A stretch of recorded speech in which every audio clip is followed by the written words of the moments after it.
बिस्मिल्लाहिर्रहमानिर्रहीम। अस्सलाम वालेकुम स्टूडेंट्स, जैसे कि आप जानते हैं कि आजकल हम टाइप ऑफ मैट्रिसेस पढ़ रहे हैं और टाइप ऑफ मैट्रिसेस के सिलसिले में आज ये इसका तीसरा लेसन है। तो आज ये इसका आखिरी लेसन होगा क्योंकि इसमें टाइप ऑफ मैट्रिसेस कंप्लीट हो जाएंगी। तो देखते हैं कि नंबर 8 पे हमारे पास मैट्रिसेस की कौन सी टाइप है।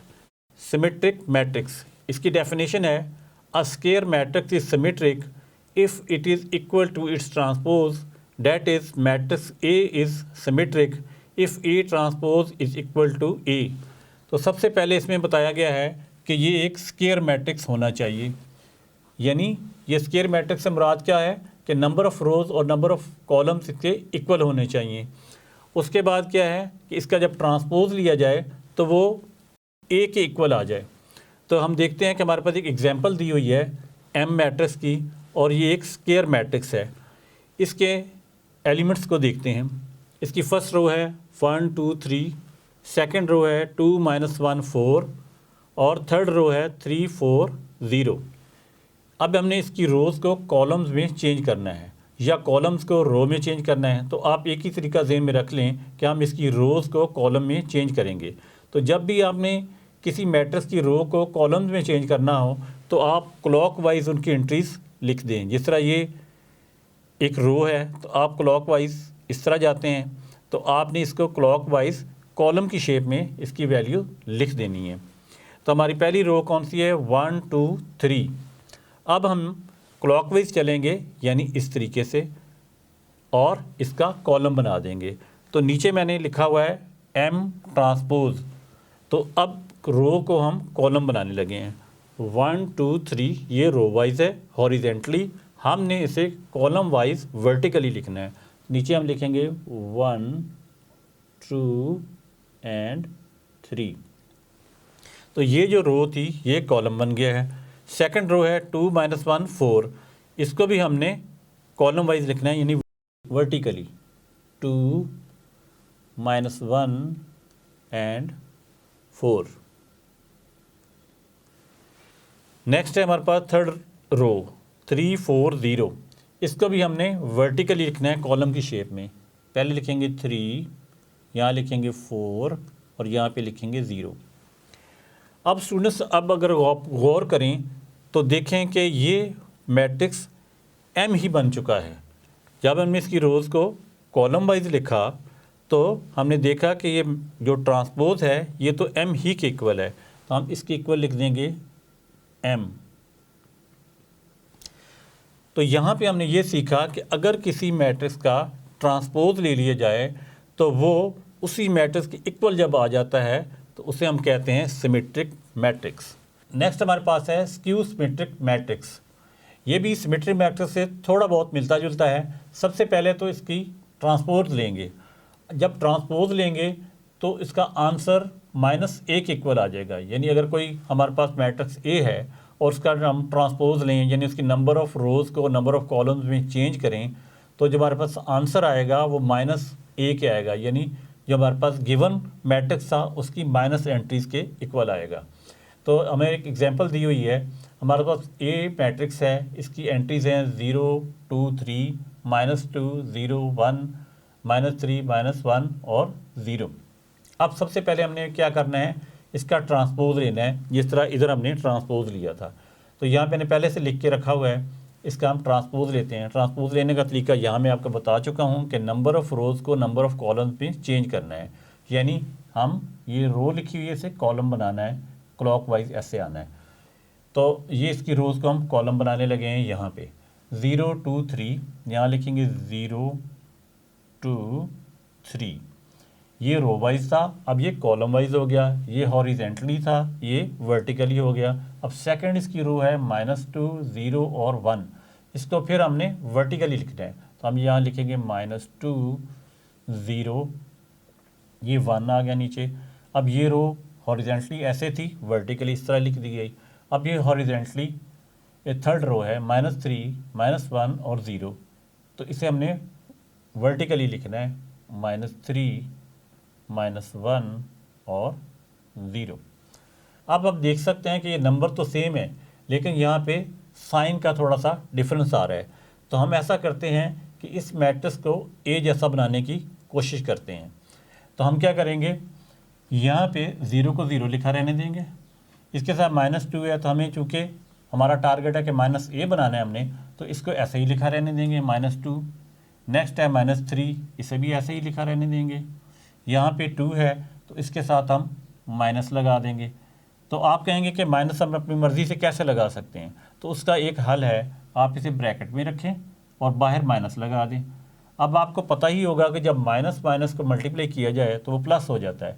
तो देखा जाए तो ये -2 नहीं है, बल्कि जब इसे सॉल्व करते हैं तो ये +2 है, यानी ये वाली वैल्यू ये आपस में इक्वल है। ये 2 और ये 2 आपस में इक्वल है, ये भी +2 है, ये भी +2 है। लेकिन चूंकि हमने माइनस सब के साथ लगाना है, इस वजह से हमने इसके अंदर भी माइनस लगा दिया, बाहर भी, ताकि तमाम नंबर्स के बाहर माइनस आ जाए। नेक्स्ट हमारा 0 है, 0 को वैसे ही लिखा जाएगा, यहाँ माइनस पहले से है, यहाँ माइनस लगाने की ज़रूरत नहीं है। नेक्स्ट हमारे पास 3 है, अब ये पॉजिटिव है, इसके साथ भी हम नेगेटिव लगाएंगे -3, और चूंकि ये -3 तो नहीं है तो इसे बैलेंस करने के लिए हम यहाँ पे माइनस लगाएंगे। माइनस माइनस मल्टीप्लाई होके प्लस हो जाता है, ये +3 है और ये भी +3 है। नेक्स्ट हमारे पास है 1, इसके साथ भी हम ये करेंगे कि -1 ब्रैकेट में लिख लेंगे और साथ यहाँ माइनस लगा देंगे हम। तो नेक्स्ट 0 है हमारे पास, 0 के साथ माइनस प्लस लगाने की ज़रूरत नहीं होती। अब हमने इस वैल्यू को इस अंदाज में लिख लिया, यानी ये जो ए ट्रांसपोज है ये भी इसी के इक्वल है, ये डिफरेंट नहीं है। सिर्फ हमने क्या किया, इस प्लस को इस शेप में लिख लिया और इस 3 को भी हमने इस शेप में लिख लिया, इस 1 को हमने इस शेप में लिख लिया, ताकि हम माइनस बाहर कॉमन ले सकें। अब देखिए आप कि इन तमाम एंट्रीज़ के बाहर माइनस है, इसके बाहर भी माइनस है, यहाँ माइनस है, इधर माइनस है, यहाँ पे है, यहाँ पे है, यहाँ पे है, और 0 के साथ तो ज़रूरत नहीं होती। तो ये वाला जो माइनस है जो इनके साथ लगा हुआ है, इसको हम बाहर कॉमन ले लेते हैं। तो यहाँ हम माइनस बाहर कॉमन ले लेंगे और अंदर फिर हमारे पास कौन सी वैल्यू बच जाएंगी, यहाँ 0 0 ही रहेगा, ये माइनस हम बाहर ले चुके हैं कॉमन, तो अंदर रह जाएगा 2। ये माइनस इधर कॉमन आ चुका है तो मैट्रिक्स के अंदर 3 रह जाएगा। इसके बाद है हमारे पास सेकंड रो में ये माइनस बाहर आ जाएगा, तो यहाँ पे अंदर रह जाएगा -2। उसके बाद 0 को 0 की तरह वैसे ही लिख देंगे, ये माइनस बाहर आ जाएगा तो अंदर आ जाएगा 1।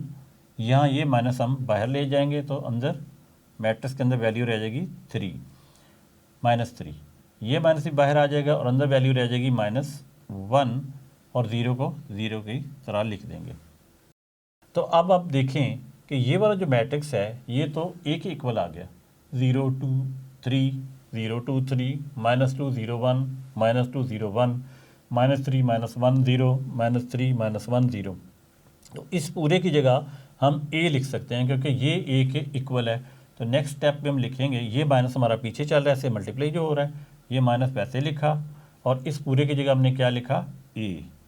तो हमारी रिक्वायरमेंट क्या थी, वो यही थी कि हमने a ट्रांसपोज को -a के इक्वल लाना था। तो अब देखें हमारे पास इधर a ट्रांसपोज है और किसके इक्वल है, -a के। यानी जब भी कोई किसी मैट्रिक्स का ट्रांसपोज लिए जाए और -a के इक्वल आ जाए, वो स्क्यू सिमेट्रिक कहलाएगा। तो स्टूडेंट्स अभी टाइप ऑफ मैट्रिक्स की मज़ीद 3 टाइप्स बाकी हैं, लेकिन बोर्ड्स पे जगह कम होने की वजह से हम इसको अरेज करते हैं और दोबारा आते हैं। तो स्टूडेंट्स हमने बोर्ड अरेज करके इसकी जो रिमेनिंग टाइप्स है इन्हें भी लिख लिया है। तो देखते हैं कि नंबर 10 पे कौन सी टाइप है। यह है डायगोनल मैट्रिक्स। इसकी डेफिनेशन की तरफ चलते हैं। अ square matrix A is called a diagonal matrix if at least any one of the entries of इस डायगोनल इज़ नॉट ज़ीरो। यानी कोई एक स्क्वायर ऐसा मैट्रिक्स जिसके डायगोनल की कम से कम एक वैल्यू जो है वो नॉन ज़ीरो हो। उसके बाद क्या है, and non diagonal entries are zero, और जो डायगोनल के अलावा वैल्यूज़ होंगी वो ज़ीरो होंगी। तो चलें, हमारे पास एक एग्जांपल दी हुई है ए और एम, इससे हम देखते हैं कि डायगोनल मैट्रिक्स क्या होता है। हमारे पास ए मैट्रिक्स है, इसमें एक डायगोनल दिया हुआ है। डायगोनल क्या होता है, एक कॉर्नर से दूसरे कॉर्नर तक जो वैल्यूज़ होती हैं वो डायगोनल कहलाती हैं। ये इसका डायगोनल है। अब डायगोनल की वैल्यू क्या है, 1 2 3। अब देखिए ये तीनों नॉन ज़ीरो हैं, यानी हमारे पास अगर एक वैल्यू भी नॉन ज़ीरो होती, यानी यहाँ पे सिर्फ 1 होता, यहाँ दोनों जगहों पे ज़ीरो भी होते, तब भी ये एक डायगोनल था, लेकिन तीनों जगह पे चूँकि वैल्यू नॉन ज़ीरो है तब भी ये एक डायगोनल है।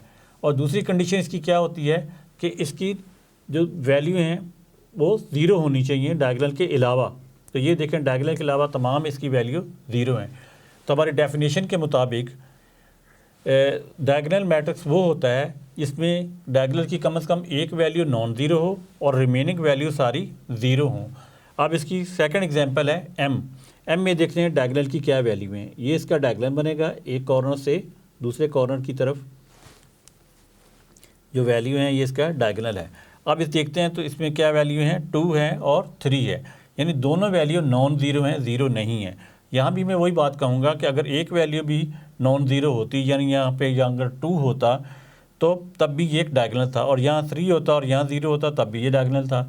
यानी डायगोनल के लिए ये कंडीशन है कि इसकी कम से कम एक वैल्यू नॉन ज़ीरो हो, यानी उसको नंबर हो, ज़ीरो ना हो, और बाकी जो रिमेनिंग वैल्यू होती हैं वो ज़ीरो होना ज़रूरी हैं। तो ये एक डायगोनल मैट्रिक्स कहलाता है, और ये एक स्क्वायर मैट्रिक्स भी होता है। देख लें इसकी रोज़ 1 2 3 1 2 3 इसकी रोज़ हैं और 3 इसके कॉलम्स हैं, तो इसलिए ये एक स्क्वायर मैट्रिक्स है। क्योंकि स्क्वायर मैट्रिक्स की डेफिनेशन ये होती है कि नंबर ऑफ़ रोज़ और नंबर ऑफ़ कॉलम्स इक्वल होते हैं। यहाँ भी 1 2 इसकी 2 रोज़ हैं और 1 2 2 इसके कॉलम्स हैं, तो number of rows number of column इसके भी इक्वल हैं, तो ये भी एक डायगोनल मैट्रिक्स है। नेक्स्ट हमारे पास नंबर 11 पे है स्केलर मैट्रिक्स। इसकी डेफिनेशन क्या है, if all the diagonal entries are same and non zero, यानी डायगोनल एंट्रीज तमाम इसकी एक जैसी होनी चाहिए और नॉन ज़ीरो होनी चाहिए, यानी वो ज़ीरो वाली एंट्रीज नहीं होनी चाहिए। तो देखते हैं इसकी डायगोनल एंट्रीज क्या हैं। ये हमारा डायगोनल बन रहा है ये। अब देखते हैं कि इसकी वैल्यू क्या है। इसकी वैल्यू 2 2 2, यानी यहाँ पे तमाम वैल्यू इसकी सेम है। यहाँ कोई और वैल्यू भी जिस तरह आपकी बुक में दिया हुआ है, यहाँ पे के लिखा हुआ है, यहाँ के लिखा हुआ है, यहाँ पे के है, के कोई कांस्टेंट है, तो एक जैसी जो भी वैल्यू होंगी इसकी, और बाकी रिमेनिंग जो वैल्यू होंगी वो ज़ीरो होनी चाहिए। वो ये वैल्यू है, ये सारी ज़ीरो हैं। और डायगोनल की जो वैल्यू है एक तो नॉन ज़ीरो हो, यानी ज़ीरो वाली वैल्यू ना हो, और बाकी कोई भी सेम वैल्यू हो। यहाँ पे 2 आ गया है, यहाँ पे 3 भी आ सकता है, 4 भी आ सकता है, तो उस वेक्टर को हम स्केलर मैट्रिक्स कहते हैं। हमारे पास लास्ट में नंबर 12 पे है आइडेंटिटी यूनिट मैट्रिक्स, यानी इसको आइडेंटिटी मैट्रिक्स भी कहते हैं और यूनिट मैट्रिक्स भी कहते हैं। इसकी डेफिनेशन क्या है, if all the diagonal entries are 1, यानी डायगोनल की तमाम जो वैल्यू हैं जब 1 होंगी तो वो आइडेंटिटी मैट्रिक्स कहलाएगा या यूनिट मैट्रिक्स कहलाएगा। हमारे पास इसमें भी 2 एग्जांपल्स हैं, एक ए है और सी है। तो हम देखते हैं कि इसमें डायगोनल की तमाम वैल्यू 1 हैं या नहीं। इसका डायगोनल देखते हैं, ये इसका डायगोनल है, एक कॉर्नर से दूसरे कॉर्नर की तरफ जो वैल्यू होती हैं वो डायगोनल कहलाती हैं। इसकी तमाम एंट्रीज देखें 1 1 1, और रिमेनिंग एंट्री जो डायगोनल के अलावा हैं वो ज़ीरो होना ज़रूरी हैं, यहाँ भी ज़ीरो हैं, ये सारी वैल्यू ज़ीरो हैं।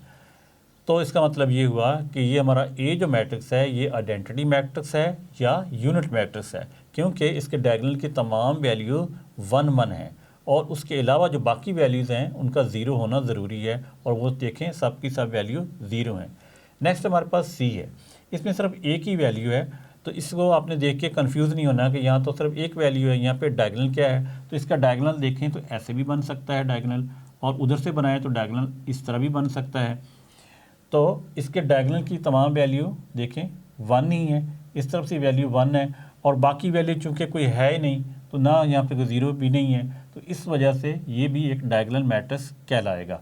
यानी अगर किसी मैट्रिक्स के अंदर सिर्फ 1 लिखा होगा तो वो आपका यूनिट मैट्रिक्स या आइडेंटिटी मैट्रिक्स कहलाएगा। तो स्टूडेंट्स आपने देखा कि हमने 3 लेसन में टाइप ऑफ मैट्रिक्स को मुकम्मल किया। अब नेक्स्ट लेसन में हम एक्सरसाइज 1.2 स्टार्ट करेंगे जिसमें इन मैट्रिक्स की एप्लीकेशन देखेंगे। तब तक के लिए अल्लाह हाफिज़।